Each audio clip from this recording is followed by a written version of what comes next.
ಚೇಳೂರು ಮತ್ತು ಕಾತ್ಪಳ್ಳಿ ಸರಹದ್ದಿನಲ್ಲಿರ್ತಕ್ಕಂಥ ಅಕ್ರಮ ಚಟುವಟಿಕೆಗಳು ಯಾವುದೇ ತರಹದ ಇನ್ನಿತರೆ ಚಟುವಟಿಕೆಗಳು ನಡೆದಿದ್ದಲ್ಲಿ ನಿರ್ದಾಕ್ಷಿಣ್ಯವಾಗಿ ನಾನು ನಮ್ಮ ಠಾಣೆಯ ಎಲ್ಲ ಸಿಬ್ಬಂದಿಗಳು ಮತ್ತು ಅಧಿಕಾರಿಗಳ ಸಹಯೋಗದೊಂದಿಗೆ ಕಠಿಣ ಕ್ರಮವನ್ನು ತೆಗೆದುಕೊಳ್ತೇವೆ.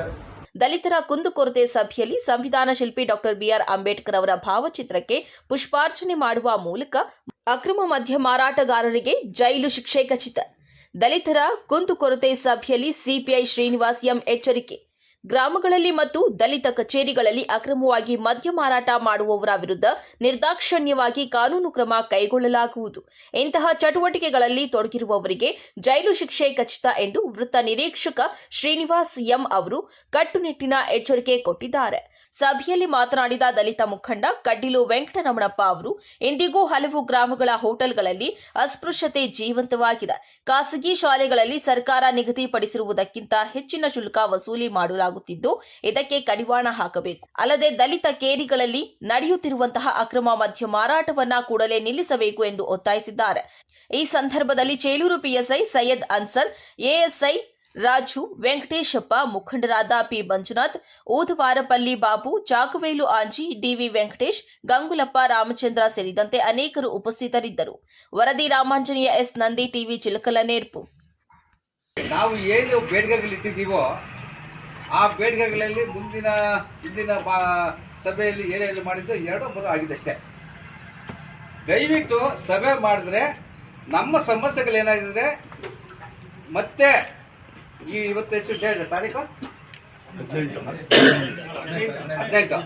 18 ತಿಂಗಳ ಒಳಗಾಗಿ ನಮ್ಮ ಸಮಸ್ಯೆಗಳು ಇವಾಗ ಏನು ಮಾತಾಡಿದ್ದೀವೋ ಆ ಸಮಸ್ಯೆಗಳನ್ನು ಬಗೆಹರಿಸಬೇಕು ಇಲಾಖೆ. ಯಾಕಂದರೆ ಎಲ್ಲ ಇಲಾಖೆಗಿಂತ ಪೊಲೀಸ್ ಇಲಾಖೆ ನಮಗೆ ರಕ್ಷಣೆ ಇರೋದು, ಎಲ್ಲ ಸಮುದಾಯಗಳಿಗಿಂತ ಪೊಲೀಸ್ ಇಲಾಖೆ. ದಯವಿಟ್ಟು ಈ ಭಾಗದ ಆಂಧ್ರ ಭಾಗದ ಸಮಸ್ಯೆಗಳೇ ತಮಗೂ ಗೊತ್ತಿದೆ. ಯಾಕಂದರೆ ಸುಮ್ಮನೆ ಪೊಲೀಸ್ ಅಂದರೆ ನಮ್ಮ ದಲಿತರಿಗೆ ಸ್ವಲ್ಪ ಭಯ ಹುಟ್ಟಿಸಿದ್ದಾರೆ, ದಲಿತರಿಗೆ ಲೀಡರ್ಗೆ ಕೂಡ ಭಯ ಇಡಿಸಿದ್ದಾರೆ. ಅದು ಇರಬಾರ್ದು ಸರ್. ಅದು ನಾವು ವಿಶ್ವಾಸದಿಂದ ಇರಬೇಕು. ನಮ್ಮ ಸಮಸ್ಯೆಗಳಿಂದ ಸ್ನೇಹದಿಂದ ಬರ್ತೀವಿ. ಇವಾಗ ನಮ್ಗೆ ಎಷ್ಟು ಖುಷಿ ಆಗ್ತದೆ ಗೊತ್ತಾ? ನೀವು ಕೆಲಸ ಮಾಡ್ತಿರೋ ಬಿಡ್ತಾರೋ ಎಷ್ಟು ಮಾಡ್ತಾರದು.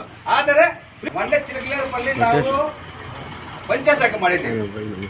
ಆ ಪಂಚಾಯತ್ ಶಾಖೆಯಲ್ಲಿ ನಮ್ಮವರು ಬಂದು ಹೇಳ್ತಾರೆ, ಇದುವರೆಗೂ ಕೂಡ ಹೋಟ್ನಲ್ಲಿ ಗ್ಲಾಸ್ ಸಪ್ರೇಟ್ ಇಟ್ಟಿದ್ದಾರೆ, ದೇವಸ್ಥಾನಕ್ಕೆ ಸೇರಿಸಲ್ಲ, ಕಟಿಂಗ್ ಮಾಡಲ್ಲ, ಶೇವಿಂಗ್ ಮಾಡಲ್ಲ, ಇನ್ನೂ ಜಾತಿಪತ್ತು ಹೋಗಿಲ್ಲ. ಆದರೆ ನಮಗೆ ಸರ್ಕಾರ ನೀಡೋರು ನೀವು, ಸಹಾಯ ಮಾಡೋರು ನೀವೇ ನಮ್ಗೆ ದಿಕ್ಕು, ಬೇರೆ ಯಾರೂ ಇಲ್ಲ.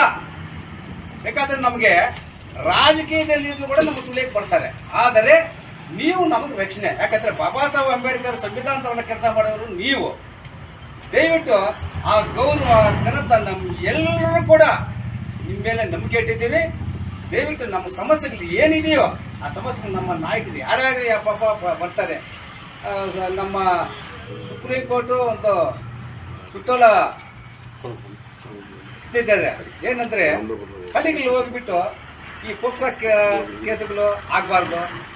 ದಲಿತರ ಮೇಲೆ ಬೇರೆಯವ್ರ ಮೇಲೆ ಅದು ಅಟ್ರಾಸಿಟಿ ಕೂಡ ನಾವು ಉದ್ದೇಶ ಬರೋದು, ಯಾರ ಮೇಲೆ ಅಟ್ರಾಸಿಟಿ ಮಾಡೋಕ್ಕೆ ನಾವು ಹೋಗಲ್ಲ. ಆದರೆ ದೌರ್ಜನ್ಯ ಅವ್ರಿಗೆ ಕಾನೂನು ಅರಿವು ಇಲ್ಲ.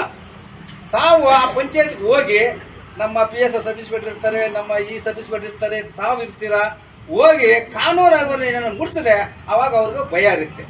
ಯಾರು ಪೋಕ್ಸೋ ಕೇಸೂ ಆಗಲ್ಲ, ಅಟ್ರಾಸಿಟಿನೂ ಆಗಲ್ಲ, ಜಾತಿ ಪದ್ಧತಿಯಿಂದ ಹೋಗುತ್ತೆ. ಇಲ್ಲಿ ಮದ್ಯ ಮಾರೋರು ಕೂಡ ಅವ್ರು ಕೂಡ ಸ್ವಲ್ಪ ಭಯ ಇರುತ್ತೆ. ನೋಡಪ್ಪ, ಸರ್ಕಲ್ ಇನ್ಸ್ಪೆಕ್ಟರ್ ಬರ್ತಾರೆ, ಸಬ್ ಇನ್ಸ್ಪೆಕ್ಟರ್ ಬರ್ತಾರೆ, ನಮ್ಮ ಹಳ್ಳಿಗಳಲ್ಲಿ ಯಾವಾಗ ಏನಾಗುತ್ತೋ ಅಂತ ಅವ್ರಿಗೆ ಅವಾಗ ಕಾನೂನು ಎಲ್ಲ ಕಾನೂನು ಆಗುತ್ತೆ. ಅನ್ಸರ್ ಸಾಹೇಬ್ರೆ ಮತ್ತು ಪೊಲೀಸ್ ಸಿಬ್ಬಂದಿಯವರೇ, ದಲಿತ ಸಂಘಟನೆಗಳ ಹಿರಿಯರಾದಂಥ ಹೋರಾಟಗಾರರಂಥ ಕಡ್ಡಿಲು ವೆಂಕಟರಮಣಪ್ಪನವರೇ, ಬಾಬುಣ್ಣನವರೇ, ಹರೀಶ್ ಅವರೇ, ಮಂಜುನಾಥ್ ಅವರೇ, ಹಾಗೂ ನರಸಿಂಹಣ್ಣನವರೇ, ಬಾಬುರವರೇ, ಎಲ್ಲರೂ ಕೂಡ ಇದರಲ್ಲಿ ಭಾವಿಸಿದ್ದಕ್ಕೆ ನಿಮ್ಮೆಲ್ಲರೂ ಮೊದಲೇ ಧನ್ಯವಾದ ತಿಳಿಸುತ್ತೇನೆ. ಸುಮಾರು ವರ್ಷಗಳಿಂದ ಕೂಡ ನಾವು ಏನು ಸಂಘಟನೆಗಳ ಕೆಲಸ ಮಾಡ್ತಾ ಬಂದಿದ್ದೀವಿ. ಹೀಗಿರುವಾಗ ಸುಮಾರು ಪೊಲೀಸ್ ಇಲಾಖೆ ಅವರೆಲ್ಲ ತಂದು ಕೆಲವೊಂದು ಸಮಸ್ಯೆಗಳು ಹೇಳಿಕೆಗಳು ಇದ್ದಾವೆ. ಈಗ ನಮಗೆ ಹೊಸದಾಗಿ ಬಂದಿರ್ತಕ್ಕಂಥ ನಮ್ಮ ಸಾಹೇಬರು 2ನೇ ಸಲ ಮೀಟಿಂಗ್ ಇರ್ತಾರೆ. ಅದಕ್ಕೆ ಸಹಾಯಕವಾಗಿ ಸಂಘಟನೆ ವತಿಯಿಂದ ಅವರಿಗೆ ಧನ್ಯವಾದ ತಿಳಿಸುತ್ತಾರೆ. ಏನು ಈಗ ನಮ್ಮೆಲ್ಲರೂ ದಲಿತ ಸಂಘಟನೆಗಳ ಪರವಾಗಿ ನಾನು ಮಾತಾಡೋಕ್ಕೆ ಬಯಸ್ತೇನೆ. ಈ ಕಾನೂನಿನಲ್ಲಿ ಏನು ಎಲ್ಲ ಪಂಚಾಯತ್ಗಳು ಏನು 12 ಪಂಚಾಯತ್ಗಳು ನಮ್ಮ ಇದಕ್ಕೆ ತಾಲೂಕು ಹೊರಬಿಡುತ್ತವೆ. ಆ ತಾಲೂಕು ಹೆಡ್ ಕ್ವಾರ್ಟರ್ಗಳಲ್ಲಿ ಎಲ್ಲ ಸಮಾಜದ ಮುಖಂಡರುಗಳನ್ನು ಕರೆಸಿಕೊಂಡು ಪಂಚಾಯತ್ ಹೆಡ್ ಕ್ವಾರ್ಟರ್ಲ್ಲಿ ತಾವು ಸಂಬಂಧಪಟ್ಟ ಪೇಸಗಳು ಸೇರಿಕೊಂಡು ಒಂದು ಅವೇರ್ನೆಸ್ ಮಾಡುವ ಮುಖಾಂತರ ವಿದ್ಯಾರ್ಥಿಗಳು ಸಾಮಾಜಿಕವಾಗಿ ಮಹಿಳೆಯರು ಮತ್ತು ಮುಖಂಡರನ್ನು ಸೇರಿಸಿಕೊಂಡು ಕಾನೂನಿನ ಅರಿವು ಏನು ಯಾವ ಥರ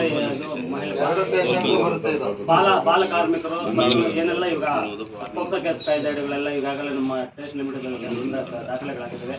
ಅದೆಲ್ಲ ಕೂಡ ನಾವು ಅರಿವು ಮೂಡಿಸುವ ಮುಖಾಂತರ ಜನರಲ್ಲೇ ವಿಶ್ವಾಸ ತೆಗೆದುಕೊಂಡು ನಾವು ಅವರೆಲ್ಲ ವಿಚಾರವನ್ನು ಜನರಿಗೆ ಮುಟ್ಟುವ ರೀತಿಯಲ್ಲಿ ನಾವೆಲ್ಲ ಕೂಡ ಒಂದು ಸಭೆಯನ್ನು ಮಾಡುವುದಕ್ಕೆ ತಾವು ಮುಖಾಂತರ ಒಂದು ದಿನಾಂಕವನ್ನು ನಿಗದಿ ಮಾಡಿ